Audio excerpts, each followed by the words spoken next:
Baseline gonna make man shut up.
Ciao ragazzi, benvenuti in questo nuovo canale, io sono Verga e credo che da oggi porterò quasi esclusivamente contenuti riguardanti Path of Exile, in quanto è un gioco che nell'ultimo anno, io gioco da un anno, mi ha saputo prendere veramente come pochi, però mi dispiace solo del fatto che sia conosciuto davvero ancora da pochi, ma davvero pochi, roba che possiamo giocarci in Italia, 10.000 giocatori, sì e no, inclusi PlayStation e PC. Comunque, bando alle ciance, oggi vi porto la build che in questa lega mi ha aiutato come poche nelle altre leghe, in quanto questa lega, come ben sapete, è stata afflitta da alcuni nerf particolari che hanno portato la maggior parte dei giocatori a fermarsi dopo poche settimane, compreso me. Il fatto è che dopo quelle settimane di fermo ho comunque girato per trovarne altre più efficienti, più belle, più economiche, più performanti, insomma, e ne ho trovata una particolare che è questa che poi ho utilizzato fino alla fine, fino ad oggi, e che mi ha fatto fare, ragazzi, tanto, mi ha fatto fare tanto, ed è la Seismic Trap Exsanguinate Saboteur Trap. Allora, parliamo dell'equipaggiamento. Come vi dicevo prima, questa build è estremamente economica e c'è un perché. Perché l'unico investimento che dovrete fare necessariamente per farla workare come si deve sarà quello della Cold Iron Point, che solitamente costa 25-30 chaos a inizio lega, e questa daga ci consente di avere più 3 livelli a tutte le gemme fisiche, ed essendo Exsanguinate e Seismic Trap 2 gemme fisiche ed equipaggiandone 2 avremo 26, livello 26 di queste gemme, e saranno tantissimi danni. Ora, a parte questo, vi servirà soltanto, se non avete nulla da investire, da aumentare la vita, cappare le resistenze e aumentare l'evasion, così da aumentare anche l'evade. Ora, per quanto riguarda i link delle gemme vi lascerò il pub in descrizione. In ogni caso, il mio equipaggiamento poi si compone di alcune cose fondamentali, quali il Dedevoring Diadem, che mi serve più che altro per le aure, perché dà il 20% in meno di riduzione della riserva di mana, il Carcass Jack, che mi serve per l'area effect del Seismic Trap, e poi fondamentale, e vi darò anche un'alternativa, questi guanti che danno il livello 22 Trap, quindi tutte le gemme che ci saranno socchettate all'interno saranno supportate dal livello, in questo caso 22 trap. Nel caso non abbiate currency per spendere, non lo so, io l'ho pagato una trentina di chaos questo paio di guanti, potrete benissimo comprare i Deerstalker, che sono dei boots che hanno al loro interno appunto il livello 11 trap, e questo mediamente costa un chaos. Quindi tutto quanto andrete a pagare perché funzioni 30 chaos fino ad adesso. Ora, nel caso non abbiate currency per una Six Link e vogliate optare per una tabula rasa, è comunque una valida alternativa per iniziare le mappe, come per finire la storia, e vi costerà all'incirca 10-15 chaos pure quello, quindi vedete come con 45-50 chaos ve la sarete già cavata. In ogni caso, se non avete niente da investire, potrete benissimo comprare solo una Cold Iron e andare avanti.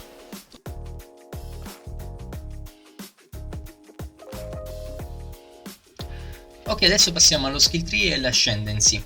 Ma prima facciamo una piccola digressione su quella che dovrebbe essere la skill che ci aiuta a mappare, e sarebbe Exsanguinate. Exsanguinate di per sé non è molto veloce, ma se si applica ad una trappola, ecco, basta gettarla e poi farà tutto da sé. Il problema di questa skill, che scala in physical damage, è che non costa mana, costa vita, in quanto proprio la descrizione dice ciò, ovvero che delle ramificazioni di sangue partono dal nostro personaggio per fare danno fisico e danno fisico overtime agli avversari. Quindi sostenerla, quindi fare un sustain di questa skill, non è proprio indicato nelle prime fasi di gioco. Con prime fasi intendo atto 1, 2 e 3, se vogliamo livellare con questa.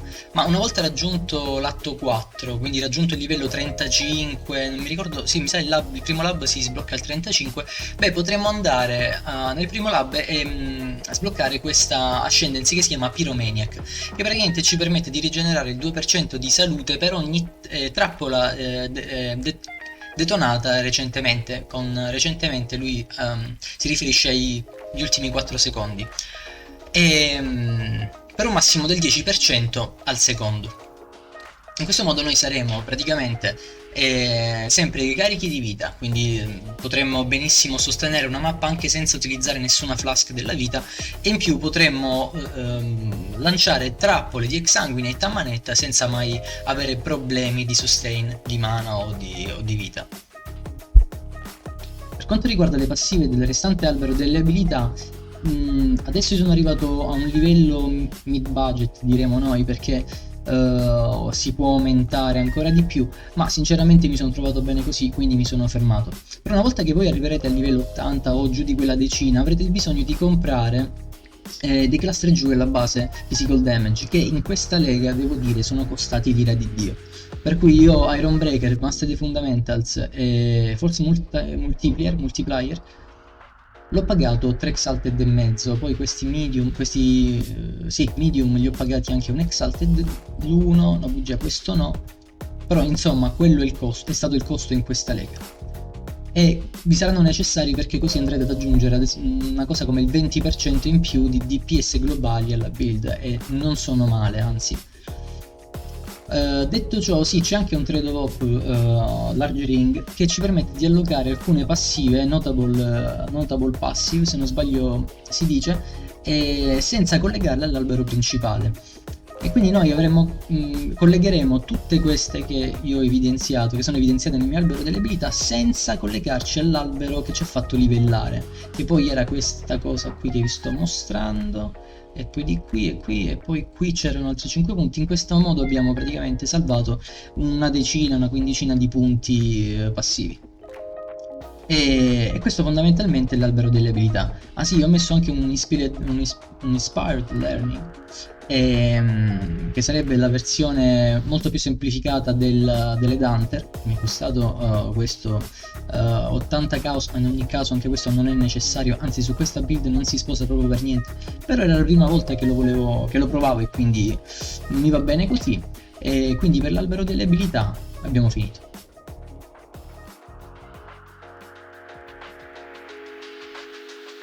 Allora, per quanto riguarda il leveling ci sarebbe molto da dire, perché avrete fondamentalmente due strade super efficienti, che sarebbero quella del Trapper e quella del Toxic Rain. Se decideste di iniziare e proseguire con il vostro leveling da Trapper, vi dico adesso che ci sono dei pro e dei contro. I pro sono che arriverete alla fine degli atti, quindi alla fine della storia, con l'albero dell'abilità già pieno delle passive che vi interessano per questa build, e quindi non dovrete andare a comprare gli Orb of Regret per togliere le passive, rimetterle e magari spendere anche quel 10, 15, 20 caos che non avete. Però d'altra parte il contro è uno, ovvero che cominciare da Trapper è un po' lento, finché non arrivate fino a atto 3, fino a atto 4, quindi livello 35, che vi permetterà di fare il primo lab e quindi di sbloccare quella ascendancy che vi dicevo prima, e che quindi vi porterà a mappare più velocemente con Exsanguinate. Ora, questi sono i pro e i contro del trap. Quali sono i pro e contro del Toxic Rain? Allora, ci sono diversi modi di affrontare il Toxic Rain. Alcuni iniziano giocandolo con Caustic Arrow e poi, una volta arrivato a livello 12, equipaggiandosi Toxic Rain e giocando con entrambi. Io sinceramente ho sempre livellato il mio Shadow con Toxic Rain, mi sono sempre trovato bene, molto più del Trapper, perché per quanto riguarda gli atti è secondo me la build più veloce che ci sia. Questo perché? Perché se voi utilizzaste Caustic Arrow in combinazione con Toxic Rain montato su balista, ok, diventerebbe sia veloce dal punto di vista del mapping sia dal punto di vista del bossing, perché vi basterà piazzare qualche torretta e poi lui farà tutto il resto. Allora, per quanto riguarda il leveling che riguarda il Saboteur, noi potremmo fare anche una build per i primi 2-3 atti, che è praticamente quella dell'Arc Mine. Arc Mine è comunque di per sé una build strausatissima da sempre, anche nelle speedrun, quindi non c'è paragone con altre, però questa poi andrà un attimo a scemare se la utilizzassimo negli atti successivi, perché noi faremo l'upgrade nel nostro albero delle abilità anche per mezzo di physical damage. Quindi noi capperemo anche qualche passiva che riguarda il physical damage, e questo Arc Mine non lo vuole, non gli serve. Però per i primi 2-3 atti può essere una risorsa utilissima, anzi molto veloce, anche perché elimina pack di mostri non indifferente. Ora i link ve li lascio qui. Ora vi ho messo soltanto i link principali della skill principale, poi ovviamente voi sarete liberi di mettere qualunque altra abilità vi serva. Ad esempio io come aura per i primi atti ho Clarity, che mi permette di acquisire mana molto più velocemente, anzi se userete questa build per livellare fino all'atto 3 vi consiglio caldamente Clarity, perché con soli 3 link Arc Mine utilizzerà 4 di mana per essere castata, e a livello 4 Clarity rigenera 4 di mana, quindi praticamente avrete mine a costo 0 al secondo. Quindi questo poi magari vi servirà dash, metterete dash, vi servirà steel skin, ve lo metterete voi sapete di cosa avete bisogno, però in ogni caso la skill principale è questa. Ora passiamo all'altra build da leveling, quella che viene utilizzata soprattutto dagli Shadow quando si parla di livellare forte, veloce, ovvero Toxic Rain.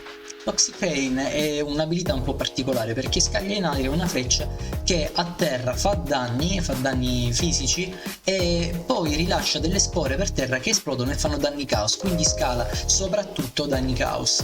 E vi lascio qui sopra i link. E cosa c'è da dire? Che questa abilità la si acquisisce a livello 12 una volta che si arriva più o meno a combattere Marveil al waypoint prima di Marveil, non lo so. Noi possiamo mettere in link questa abilità Toxic Rain con il ballista totem, così da avere come posso dire, un supporto mentre noi facciamo altri danni, quindi un'altra source of damage che si andrà ad addizionare a quella del Toxic Rain, ovvero Caustic Arrow. Io la uso sempre così, quindi Caustic Arrow, Toxic Rain. Voi siete liberissimi di utilizzarla da sola, quindi castandola voi stessi. In addizione a questa abilità io vi consiglio anche un ottimo arco, che sarebbe il Quill Rainbow. È un'unica che vi permette di avere il 100% in più di velocità d'attacco, anche se con il 30% in meno di damage in meno, però comunque ci andrete sempre a guadagnare. Ecco, questo genere di link, quindi di build, vi accompagnerà fino a fine storia senza problemi. Allora ragazzi, io credo di aver coperto più o meno tutti i punti di questa build e spero dia soddisfazioni a voi come le date a me, perché questa lega veramente è stato davvero un macello. Comunque io sto iniziando a fare questi video perché spero che la community di Path of Exile d'Italia possa crescere, così che ci sia un confronto e non ci sia soltanto quell'affluenza inglese, comunque estera, che porta soltanto a un genere di esclusività da questo gioco per gli altri utenti. Quindi io spero che vi sia stato utile e che vi sia piaciuto. Nel caso fosse così, vi ringrazierei anteriori se poteste mettere un mi piace e iscrivervi. E non mancate di farvi sentire nei commenti. Un bacio.